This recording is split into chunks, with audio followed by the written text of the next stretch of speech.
Hello' নমস্কাৰ, মই বন্ধুসকল মোৰ ইউটিউব চেনেলটোলৈ স্বাগতম জনাইছোঁ। আজি ক'ত যাম, কি কথা সকলোখিনি দেখুৱাই যাম। দেখিবলৈ পাইছে, জানিবলৈ পাইছে যে মই বৰ্তমান আছোঁ আমাৰ অসমীয়া যিযোৰ সাজ, সেই সাজযোৰ পিন্ধি এতিয়া যাবলৈ ওলাইছোঁ অবিৰত ভাগৱত পাঠৰ অভিমুখে। আৰু ক'ত হৈছে সেই ভাগৱত পাঠ আৰু সকলোখিনি দেখুৱাই যাম। আপোনালোকে আদি পৰা অন্তলৈকে ভিডিঅ'টো সবিশেষ ধুনীয়াকৈ চাই থাকিব বুলি আশা ৰাখিলোঁ। ব'লক এতিয়া আমি এইদৰে ভিডিঅ'টো আৰম্ভ কৰোঁ।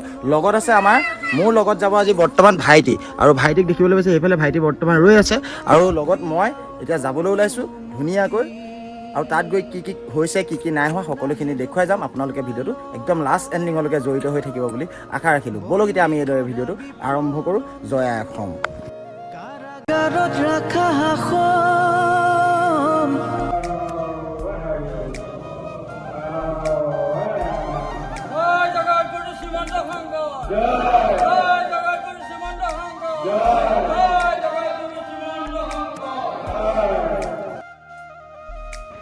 এতিয়া বৰ্তমান পতাকা উত্তোলন কৰি ভাগৱত পাঠ কিছু সময়ৰ পিছত আৰম্ভ হ'ব।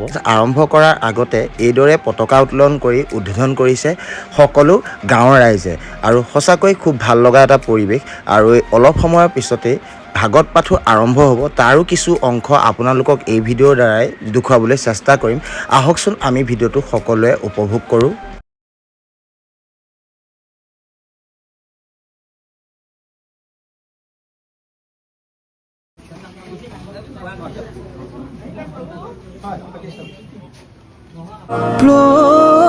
ৰাইজ মানে কি হৈছে, এতিয়া বৰ্তমান এনেকৈ খুব ধুনীয়াকৈ চাকি লৈ লৈছোঁ, আৰু বৰ্তমান এইখিনিতে হৈছে ভাগৱত পাঠ। আৰু দেখিবলৈ পাইছে খুব ধুনীয়াকৈ ইয়াতে হৈছে ভাগৱত পাঠ, আৰু এই বাইদেউৰ দোকানতে আমি ধুনীয়াকৈ চাকি ল'লোঁ। আৰু এয়া হৈছে এয়া বাইদেউ নামঘৰৰ লগতেই নিচেই লগতে আছে এয়া বাইদেউৰ দোকান, আৰু দেখিবলৈ পাইছে খুব ধুনীয়াকৈ সজাই তুলিছে। আৰু ভিতৰৰ পৰিৱেশ আপোনালোকক দেখুৱাবলৈ চেষ্টা কৰিম। ব'লক এতিয়া আমি এইদৰে ভিডিঅ'টো আৰম্ভ কৰি থাকোঁ। এতিয়া বৰ্তমান আমাক নিমন্ত্ৰণ দিলে আজি আমাৰ ইয়াৰ মোৰ বন্ধু চিন্ময়, আৰু চিন্ময় ইয়ালৈ খুব ধুনীয়াকৈ নিমন্ত্ৰণ দিলে, আৰু আহিছোঁ আজি এই নামঘৰৰ পৰিৱেশ দেখুৱাই যাম। সকলোখিনি দেখুৱাবলৈ চেষ্টা কৰিম, যিহেতু দিনৰ ভাগত যি যি কাৰ্যসূচী আছে সকলোখিনি দেখুৱাম। লগতে আৰু ৰাতিলৈ কি কি হ'ব সকলোখিনি দেখুৱাই যাম। আপোনালোকে সবিশেষ ধুনীয়াকৈ চাই থাকিবলৈ পাব। আৰু এইফালে দেখিবলৈ পাইছে সকলোখিনি এনেকৈ আছে, আৰু সেইফালেও সকলোখিনি ব্যস্ত হৈ আছে। আজি আছে বৰ্তমান আজিৰ পৰা ভাগৱত আৰম্ভ হৈছে ২ নং হেনচোৱা গাঁৱত। আপোনালোকে ৰাইজ দেখিবলৈ পাইছে, আৰু ভিতৰৰ পৰিৱেশো আপোনালোকক দেখুৱাবলৈ চেষ্টা কৰিছোঁ। আৰু দেখিবলৈ পাইছে খুব ধুনীয়াকৈ সজাই ৰাখিছে এই নামঘৰ। আজি বৰ্তাক আহি নামঘৰৰ ভিতৰত আহি লগ পালোঁ। আৰু বৰ্তা, এই নামঘৰ ভাগ কিমান চনত প্ৰতিষ্ঠা হৈছিল? 1990 চনত এই নামঘৰ ভাগ প্ৰতিষ্ঠা হৈছিল। আৰু এনেই এই ভাগৱত পাঠ আপোনাৰ কেতিয়াৰ পৰা ষ্টাৰ্ট হৈ আছে মানে?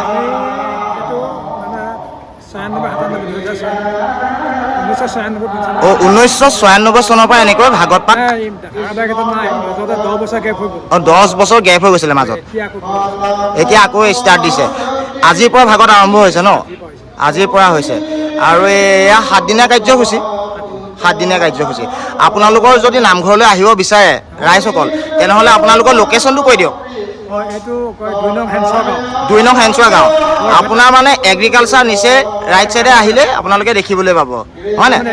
মেইন গেটৰ পৰা সংলগ্ন যিটো পথ প্ৰায় 1 কিলোমিটাৰ এইখনক হেনচোৱা গাঁও বুলি কয়। আৰু 2 নং হেনচোৱা এইখন আমাৰ 2 নং হেনচোৱা। এইটো সাৰ্বজনীন নামঘৰ। ইয়াত চব মানুহ আছে। অসমৰ জিলাকেইখনৰ প্ৰত্যেকখন জিলাৰে ইয়াত মানুহ আছে।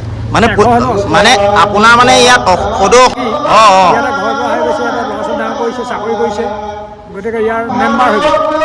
ইয়াত মানে সকলোৱে মানুহ আছে, আৰু চব মানুহ আছে।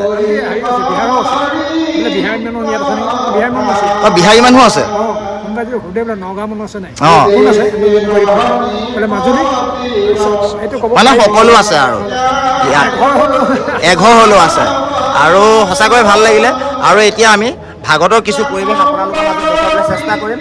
আৰু এই চিন্ময়ৰ দ্বাৰাই আজি এই নামঘৰ ভাগলৈ আহিবলৈ পালোঁ। সঁচাকৈ নিঠৈ আনন্দিত হৈছোঁ। আৰু দেখুৱাই যাম এতিয়া ভাগৱতৰ কিছু দৃশ্য।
গাইজ কি হৈছে এতিয়া অৱশেষত আহি পালোহি ঘৰ আৰু দেখিবলৈ পাইছে গৰমত যি প্ৰভাৱ আৰু গৰম মানে সাংঘাতিক গৰম পৰিছে আৰু তাৰ কাৰণে এতিয়া এনেকৈ ড্ৰেছ সলাই ল'লোঁ আৰু অৱশেষত ঘৰ যিহেতু পালোহিয়ে আৰু আকৌ সন্ধিয়া লগাই আকৌ তালৈ যাম তাত সন্ধিয়া লগাৰ পৰিৱেশ আপোনালোকৰ মাজত দেখুৱাবলৈ চেষ্টা কৰিম আৰু আজি বৰ্তমান ভিডিঅ'টো ইমানেই আছিলে যদি চাই ভাল লাগিলে তেনেহ'লে প্লিজ লাইক শ্বেয়াৰ লগতে ছাবস্ক্ৰাইব কৰিবলৈ নেপাহৰিব যদি আমাৰ ফেচবুক পেজটো যদি আপোনালোকে ফ'ল' কৰা নাই তেনেহ'লে ফ'ল' কৰিব বুলি আশা ৰাখিলোঁ আজিলৈ বিদায় জয় অসম।